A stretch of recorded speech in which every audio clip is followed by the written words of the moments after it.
Hello दोस्तों, कैसे हैं आप सभी। स्वागत है चैनल के एक और नए वीडियो में। तो आज मैं आपसे बात करूंगा मेरे बजाज फिनसर्व के ट्रेड की गाइस। इस ट्रेड में मैंने आपको बताया था कि मैं इस ट्रेड में फंस गया था और 2 तारीख को ये हमारे अलर्ट लिस्ट में बजाज फिनसर्व का चार्ट आया था।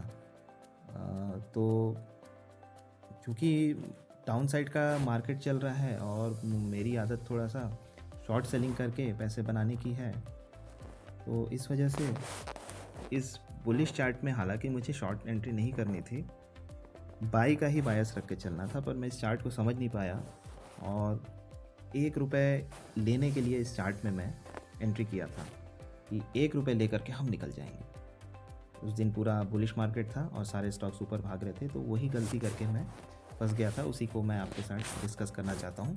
बाद में हालांकि मेरी किस्मत अच्छी थी और स्टॉक को एवरेज करते करते मैं एक ऐसे प्राइस पे पहुँच गया कि 15 दिन बाद जब स्टॉक ने डिप मारा तो फिर मैं प्रॉफिट में इसको एग्ज़िट कर पाया। तो चलिए आइए आपके साथ शेयर करता हूँ किस प्रकार मैंने गलती की, क्या हुआ और किस प्रकार मैं 40,000 के लॉस से फिर रिकवर कर पाया। इस स्टॉक में मुझे ज़्यादा प्रॉफिट नहीं हुआ, स्टॉक में मुझे सिर्फ 2,500-3,000 का ही प्रॉफिट हुआ। ब्रोकरेज वगैरह काटने के बाद भी 2,500 चला गया। मैंने 4 या 5 लॉट इसमें मैंने एवरेज करते करते मैं 5 लॉट तक पहुंच गया था। तो ये देखिए, उस दिन ये इसमें काफ़ी बेहतरीन एक नैरो CPR बना था। कल भी इसके पहले के दिन 1 तारीख का देखें तो मार्केट काफ़ी रेंज में था। रेंज में ट्रेड करने के बाद इसने एक बेहतरीन ब्रेकआउट दिया। ये देखिए, बहुत बेहतरीन ब्रेकआउट दिया और पूरे अपने पिछले डे के रेंज को तोड़ करके बहुत ही खूबसूरत एक मारा बुजू बना करके ऊपर चलने लगा। नीचे पीवट से रिजेक्शन भी था। इसके बाद मुझे लगा कि चार्ट जब ऊपर रिट्रेस कितना ही ऊपर जाएगा, मैं सोच रहा था कि भाई सेलिंग का मार्केट है, कितना ही ऊपर जाएगा, थोड़ा तो नीचे आना चाहिए। तो यहाँ पे जब इसने एक बैरिश फॉर्मेशन बनाई और थोड़ा सा MACD यहाँ पे देखिए, मैं जल्दबाजी में मैं यहाँ इस कैंडल पे घुस गया था। मुझे लगा कि MACD तो अब बैरिश होने ही वाला है, तो हम लोग अर्ली एंट्री ले लेते हैं और 1-2 रुपये लेकर के हम लोग एग्ज़िट कर जाएंगे। पर स्टॉक ने मुझे फंसा दिया। यहाँ पे नीचे देखिए, ये 200 EMA तक आया। ये 200 EMA ब्लैक लाइन है। अगर इसको यहाँ से इसने तोड़ दिया रहता तो ये VWAP हमारा टारगेट रहता और यहाँ पे मैं एग्ज़िट करने वाला था। एक्चुअली कायदे से देखा जाए तो ये रेड कैंडल यहाँ पे हमारा टारगेट होना चाहिए, क्योंकि यहाँ पिछला एक ऑर्डर ब्लॉक हो सकता है जिससे रिट्रेसमेंट ले करके ये यहाँ पे स्टॉक ऊपर की मूवमेंट दिखा रहा था। तो बहरहाल यहाँ पे मैंने MACD को थोड़ा सा नेगलेक्ट किया और अर्ली एंट्री ले ली थी। और वहाँ पे आप देखेंगे इसमें RSI का भी पावर थोड़ा ज़्यादा ही था, RSI का पावर कम नहीं हुआ था। तो ये गलती मुझसे हुई। साथ ही साथ आप देखिए कि CPR जो है वो काफ़ी नैरो बना हुआ था, और इतना नैरो CPR अगर हो तो मार्केट एक्चुअली ट्रेंड करता है। ऐसी स्थिति में आपको रिट्रेस पे बाई का, अगर बाई साइड मार्केट चल रहा है तो रिट्रेस पे बाई का आपको जुगाड़ करना चाहिए, और अगर सेल साइड में है तो सेल साइड का माइंडसेट रख के ट्रेड करना चाहिए। तो यहाँ पे मैं फंस गया। 1625 के प्राइस में मैंने ऑप्शन में ट्रेड कर रहा था मैं, तो 30 रुपये का मेरा ऑप्शन था। 1640 इन द मनी की कॉल पकड़ करके मैं यहाँ से सेल करने चला था उसको। तो 1640 का जब मैंने कॉल सेल किया तो देखिए गाइस, यहाँ पे कुछ देर मार्केट मुझे फंसा करके धीरे धीरे धीरे अपना पिछले हाई को ब्रोक किया और उसके बाद ये ऊपर चलना चालू कर दिया। ओके, तो चूंकि MACD ने वहाँ पे एक क्रॉस दे दिया था और MACD की लाइंस देखिए गाइस, MACD की लाइंस आपस में गुथ गई हैं, और इसलिए मैं स्टॉक में बना रहा। मैंने कहा कि MACD की लाइंस तो आपस में गुथ गई है, तो भाई इसमें डाउन ट्रेंड तो जल्दी ही चालू हो जाना चाहिए। पर RSI का अगर वैल्यू आप देखें तो RSI कभी भी कमज़ोर नहीं पड़ा था। 11:30 बज चुके थे और RSI अभी भी कमज़ोर नहीं हो रहा था, फिर भी मैं स्टॉक में बना रहा। और थोड़े ही देर बाद देखिए स्टॉक मुझे फंसाते हुए एक और नया हाई बना गया, और इसके बाद इसने नीचे आने की तो कोशिश ही नहीं की। देखिए नीचे आने की कोई भी गुंजाइश नहीं इसमें।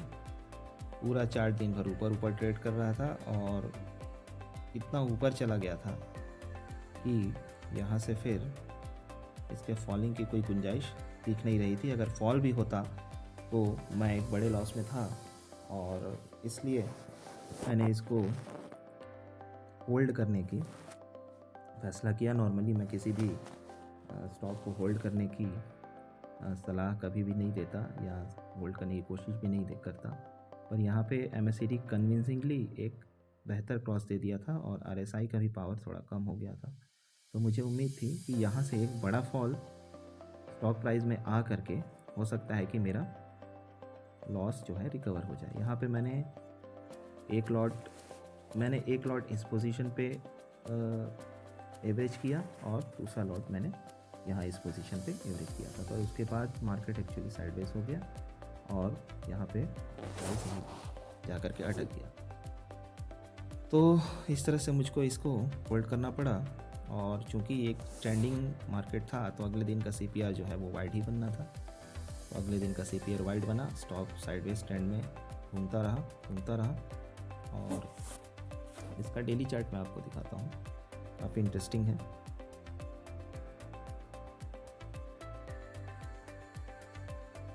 ये है, ये देखिए, ये है 2 तारीख का चार्ट। बेहतरीन बुलिश मूवमेंट आया था 6 से 7% का और मैं यहीं पे जा कर के चार्ट में अटक गया। दूसरे दिन का देखिए साइडवेज पैटर्न, एक डोजी बनाया है डेली टाइम फ्रेम पे और इसके बाद प्राइस यहीं पे चल रहा है। तो काफ़ी मुश्किल हुई, पर मुझे उम्मीद थी कि कम से कम अपने 50% पे कैंडल को रिट्रेस लेना ही चाहिए। तो ये देखिए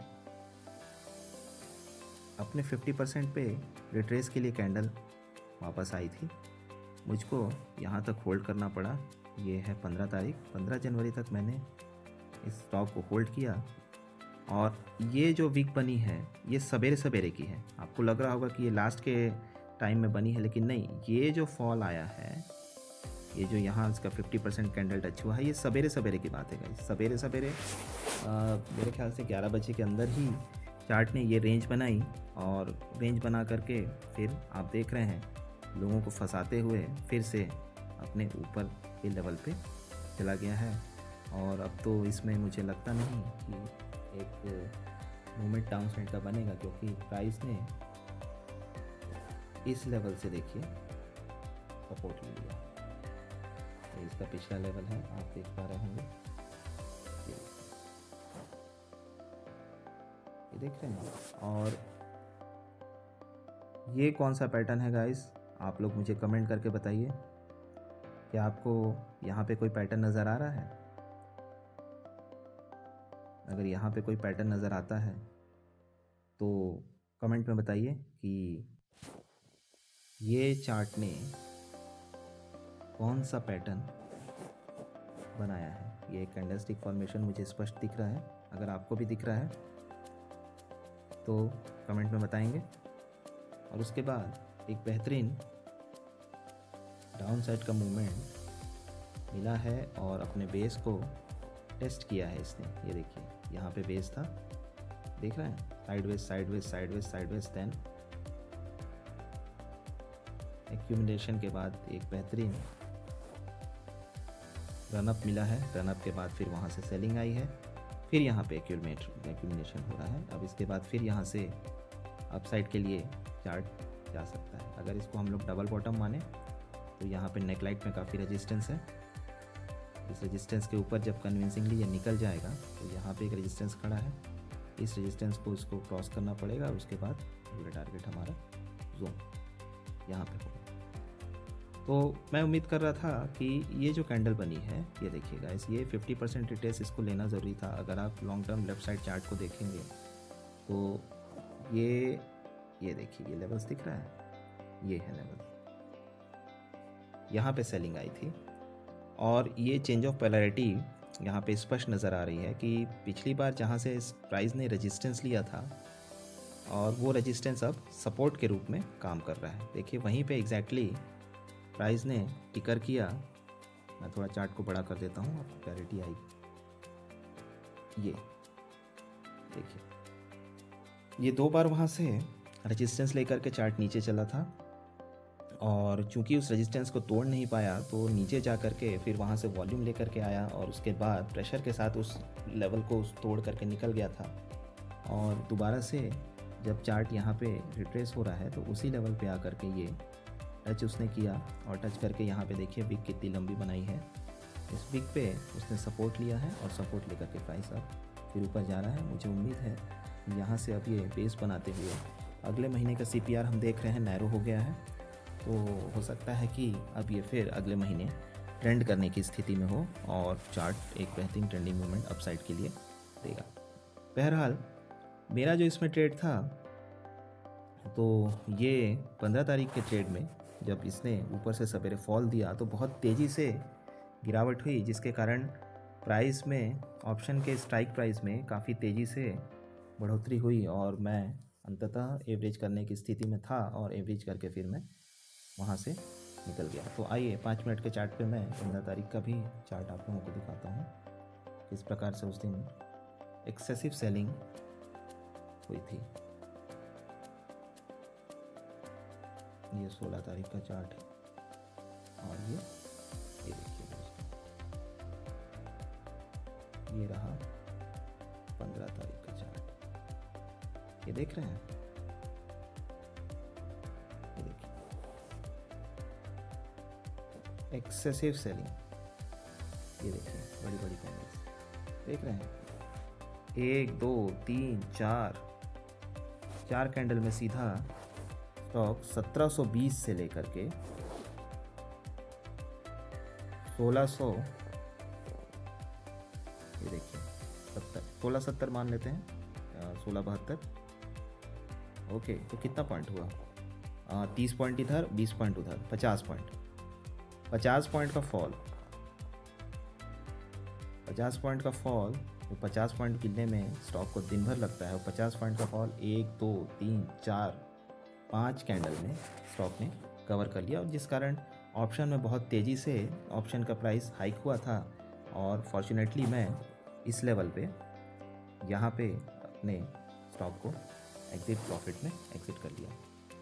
तो चलिए, ये तो अच्छा हुआ कि स्टॉक में इतना तेज़ी से मूवमेंट आया तो मैं एग्जिट कर पाया, और अन्यथा इसमें मुझे गाइस 33,000 का नुकसान 15 तारीख तक दिख रहा था। 20,000 का पहले दिन का नुकसान था, जो अंत में बढ़ करके 33,000 चला गया था। मुझे कुछ लॉट और ऐड करने पड़े, और फॉर्चुनेटली मैं नुकसान से बच गया, और इसमें 3,000 रुपये प्रॉफिट बने थे, जो ब्रोकरेज कटने के बाद 2,500 और बाकी कुछ चार्जेस और उसमें कटे थे। उसकी वजह से आप तो जानते ही हैं एसटीटी वगैरह कितना हाई हो गया है, तो इसमें मैं बच करके निकल गया। तो ये था बजाज फाइनेंस का हालचाल। वीडियो अच्छा लगता है तो प्लीज़ लाइक, कमेंट, शेयर और सब्सक्राइब, और अपनी राय, अपने एक्सपीरियंसेस कमेंट बॉक्स में ज़रूर मुझे लिख करके बताएं। आज के लिए इतना ही, तब तक के लिए thank you, goodbye for now.